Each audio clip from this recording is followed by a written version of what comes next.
Zee 24 तास एक पाऊल पुढे। चंद्रपूर जिल्ह्यातल्या बारमाही नद्यांची इथल्या उद्योगांनीच गटार केली आहे। पर्यावरण दिनाच्या निमित्तानं या मुद्द्याकडे लक्ष वेधण्यासाठी पर्यावरण प्रेमींनी वर्धा नदी पात्रात आंदोलन केलं। चंद्रपूर जिल्ह्यातील वर्धा या एकट्या नदीवर एकूण 30 मोठे उद्योग आहेत। यात पेपर मिल, औष्णिक वीज केंद्र, सिमेंट कारखाने आणि केमिकल कारखान्यांचा समावेश आहे।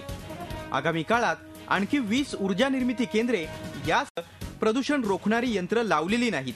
त्यातही मोठ्या प्रमाणात रासायनिक टाकाऊ पदार्थ पाण्यात सोडणाऱ्या बल्लारपूर पेपर मिलचा मोठा वाटा आहे। या उद्योगाच्या विषारी पाण्यानं बल्लारपूर शहरातील वर्धा नदीचं पाणी काळवंडून गेलंय। तिकडे चंद्रपूर MIDCतील विविध कारखान्यांनी इरई आणि वर्धा नद्यांच्या प्रदूषणात भर घातली आहे। चंद्रपूरला पहिल्यांदाच संजय देवतळे यांच्या रूपात कॅबिनेट दर्जाचं मंत्रिपद मिळालंय। त्यातही देवतळे यांच्याकडे पर्यावरण खात्याचा कारभार आहे। मात्र असं असलं तरी स्थिती सुधारलेली नाही।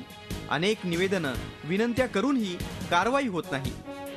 वर्धा नदीचं पाणी हे गेल्या 20 वर्षापासून बिल्ट या कारखान्यामुळे आणि इथले जे इतर उद्योग आहेत त्यांच्या प्रदूषणामुळे हे पाणी अतिशय खराब झालेलं आहे। अशा ज्या ऍक्टिव्हिटीज आहेत त्या फक्त एखाद्या पर्यावरण दिवस किंवा पर्यावरण सप्ताहापुरता मर्यादित नसून वर्षभरच ह्या ऍक्टिव्हिटीज होत राहिला पाहिजे, तेव्हाच प्रशासनाला जाग येईल। चंद्रपूर जिल्ह्याला पालकमंत्री म्हणून आणि पर्यावरण मंत्री म्हणून लाभलेले देवतळे साहेब आहेत। त्यांच्या जिल्ह्यात अशा प्रकारचे खूप मोठ्या प्रमाणात प्रदूषण सुरू आहे, तरी याकडे त्यांनी जातीने लक्ष द्यावं। अवघा महाराष्ट्र दुष्काळी झळांनी भाजून निघालेला असताना पाण्याचं महत्त्व ना उद्योगांना आहे ना शासनाला, असंच म्हणावं लागेल। पाणी नसल्यानं उद्योग बंद पडतील तेव्हाच प्रशासनाचे डोळे उघडतील। आशिष आंबाडे, झी मीडिया, चंद्रपूर।